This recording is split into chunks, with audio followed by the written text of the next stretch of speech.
ನಮ್ಮ ಬಸವನಗೌಡ ಪಾಟೀಲ್ ಯತ್ನಾಳ್ ಅವರ ನಡೆ ಯಾವ ರೀತಿಯಾಗಿದೆ ಅಂತ ಹೇಳಿದ್ರೆ ನಿನ್ನೆ ತನಕ ಕೂಡ ಬಸವನಗೌಡ ಪಾಟೀಲ್ ಯತ್ನಾಳ್ ಅವರು ಯಾರಿಗೆ ಓಟ್ ಹಾಕ್ತಾರೆ ಅನ್ನೋದೇ ದೊಡ್ಡ ಚರ್ಚೆಯಾಗಿ ಉಳ್ಕೊಂಡಿರುವಂತ ಸಂಗತಿ. ಆದ್ರೆ ನಿನ್ನೆ ರಾತ್ರೋರಾತ್ರಿ ನಡೆದಿರುವಂತಹ ಬೆಳವಣಿಗೆಗಳ ನಂತರ ಇವತ್ತು ಯತ್ನಾಳ್ ಓಟಿನ ನಿರ್ಧಾರದ ಒಳನೋಟವೇ ದೊಡ್ಡ ಯಕ್ಷ ಪ್ರಶ್ನೆ ಆಗಿತ್ತು.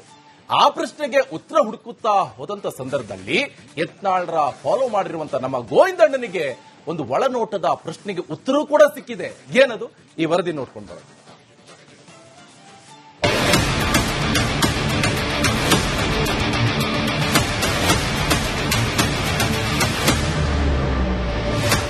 ಬಸನಗೌಡ ಪಾಟೀಲ್ ಯತ್ನಾಳ್ ಯಾರಿಗೆ ವೋಟ್ ಹಾಕ್ತಾರೆ ಅನ್ನೋ ಪ್ರಶ್ನೆ ನಾನಾ ಕಾರಣಗಳಿಗೆ ರಾಜಕೀಯ ಕಾವು ಪಡೆದಿತ್ತು. ಮೊದಲು ಕಾಂಗ್ರೆಸ್ ನಾಯಕರು ಯತ್ನಾಳರ ಮನವೊಲಿಸುತ್ತಿದ್ದಾರೆ ಅನ್ನೋ ಸುದ್ದಿ ಬಂತು. ಆಮೇಲೆ ಸ್ವತಃ ಕುಮಾರಸ್ವಾಮಿ ತಮ್ಮ ಆಪ್ತರ ಬಳಿ ಮಾತಾಡುತ್ತಾ ಯತ್ನಾಳ್ ಜೆಡಿಎಸ್ ಅಭ್ಯರ್ಥಿಗೆ ವೋಟ್ ಹಾಕೋಕೆ ಒಪ್ಪಿಕೊಂಡಿದ್ದಾರೆ ಅಂದಿದ್ದು ಸುದ್ದಿಯಾಗಿತ್ತು. ಆದ್ರೆ ನಿನ್ನೆ ರಾತ್ರಿ ಯತ್ನಾಳರಿಗೆ ಇದ್ದಕ್ಕಿದ್ದಂತೆ ಅದ್ಯಾವುದೋ ಪ್ರೇರೇಪಣೆಯಾಯಿತು. ಅದರ ಪರಿಣಾಮವೇ ರಾತ್ರಿಯ ಪತ್ರ ಹಾಗೂ ಬೆಳಗಿನ ಮತದಾನದ ಸೂತ್ರ. ಆದ್ರೆ ಯತ್ನಾಳರ ನಿರ್ಧಾರಕ್ಕೆ ಕಾರಣವಾದದ್ದು ಯಾರ ಪ್ರೇರಣೆಯ ಪಾತ್ರ ಅನ್ನೋ ವಿವರವನ್ನ ನಮ್ಮ ಗೋವಿಂದಣ್ಣ ರಾತ್ರೋರಾತ್ರಿ ತಂದಿದ್ದೇ ವಿಚಿತ್ರ.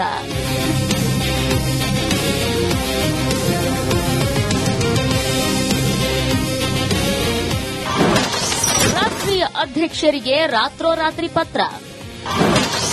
ಯತ್ನಾಳ್ ಪತ್ರದಲ್ಲಿದೆ ನೂರಾರು ಅರ್ಥ. ಬಸನಗೌಡ ಪಾಟೀಲರು ಇಂದು ಮುಂದಿಟ್ಟ ನಡೆ ಹಾಗೂ ರಾತ್ರೋರಾತ್ರಿ ಬರೆದ ಪತ್ರಕ್ಕೆ ಹಲವು ಅರ್ಥವಿದೆ ಅನ್ನೋ ಮಾತು ಜಗನ್ನಾಥ ಭವನದ ಕಾರಿಡಾರ್ನಲ್ಲೇ ಕೇಳಿಬರ್ತಿದೆ. ಅಸಲಿಗೆ ಪತ್ರದಲ್ಲಿ ಪಾಟೀಲರು ಹಿಂದುತ್ವಕ್ಕೆ ತಮ್ಮ ಬದ್ಧತೆ ಬಗ್ಗೆ, ವಂಶವಾದದ ವಿರುದ್ಧ ತಮ್ಮ ಮುಂದುವರೆದ ಹೋರಾಟದ ಬಗ್ಗೆ, ತಾನೂ ಬಂಡಾಯಗಾರನಾಗಲಿ ಭಿನ್ನಮತೀಯ ನಾಯಕನಾಗಲಿ ಅಲ್ಲ ಅನ್ನೋ ಬಗ್ಗೆ ಸ್ಪಷ್ಟನೆಯನ್ನೇನೋ ನೀಡಿದ್ದಾರೆ.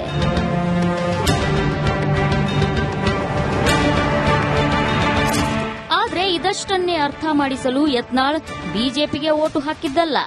ಬದಲಾಗಿ ಬಿಜೆಪಿಯಲ್ಲಿ ಮುಂದಾಗಲಿರೋ ಪರಿವರ್ತನೆಗಳ ಮುನ್ನೋಟವನ್ನ ಸಂಘದ ನಾಯಕರೊಬ್ಬರು ಕೊಟ್ಟ ಮೆಸೇಜೇ ಈ ಡ್ಯಾಮೇಜ್ ಕಂಟ್ರೋಲ್ ಮೂವ್ಮೆಂಟ್ಗೆ ಕಾರಣ ಅನ್ನೋ ಗುಸುಗುಸು ನಮ್ಮ ಗೋವಿಂದಣ್ಣನ್ ಕಿವಿಗೆ ಬಿದ್ದಿದೆ.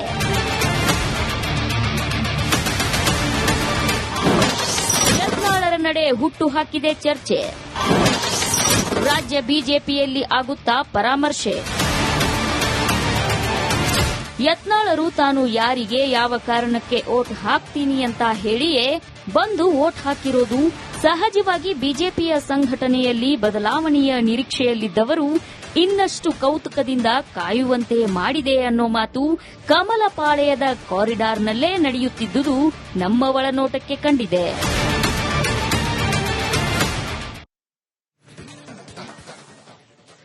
ವೀಕ್ಷಕರ, ಈ ಯತ್ನಾಳ್ ಅವರ ಇವತ್ತಿನ ಓಟಿಗೆ ಸಾಕಷ್ಟು ಒಳನೋಟ ಇದೆ.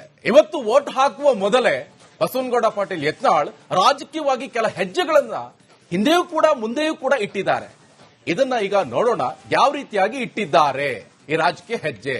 ಒಂದು ಹೆಜ್ಜೆ ಹಿಂದೆ, 3 ಹೆಜ್ಜೆ ಮುಂದೆ ಆಗ್ಬಿಟ್ಟಿದೆ. ಯಾವ ರೀತಿ? ಪರಿಷತ್ ಚುನಾವಣೆ ವೇಳೆ ಯತ್ನಾಳ್ ಒಂದು ಹೆಜ್ಜೆ ಹಿಂದಿಟ್ಟಿದ್ದಾರೆ.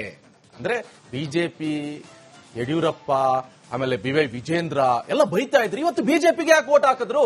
ಹೀಗೆ ಒಂದು ಹೆಜ್ಜೆ ಹಿಂದಿಟ್ಟಿರಿಂದಲೇ 3 ಹೆಜ್ಜೆ ಮುಂದೆ ಹೋಯ್ತಾ? ಹಾಗಾದ್ರೆ ಯಾವ ಕಾರಣಕ್ಕೆ? ಹೈಕಮಾಂಡ್ಗೆ ತಮ್ಮ ವಿಚಾರ ಹೇಳಲು ನೋಡ್ಲಿಲ್ಲ ಹಿಂದೆ ಮುಂದೆ, ವಿಚಾರ ವಿನಿಮಯ ಮಾಡ್ಕೊಂಡ್ಬಿಟ್ರು. ಯಾವ ಮುಖಾಂತರ? ಪತ್ರ ಮುಖಾಂತರ. ಇದೇ ಕಾರಣ ಆಗಿರ್ಬೋದು ಮತ್ತೆ ಮರಳಿ ಬರಲಿ ಬಿಜೆಪಿಗೆ ಮುಂದೆ. 2028ರ ಚುನಾವಣೆಗೆ ಯತ್ನಾಳ್ ನಡೆ ಸ್ಪಷ್ಟವಾಯಿತು ಹಿಂದೆ. ಹಾಗಾದ್ರೆ ಏನೇನ್ ಆಗ್ತಾ ಇದೆ ಬೆಳವಣಿಗೆ?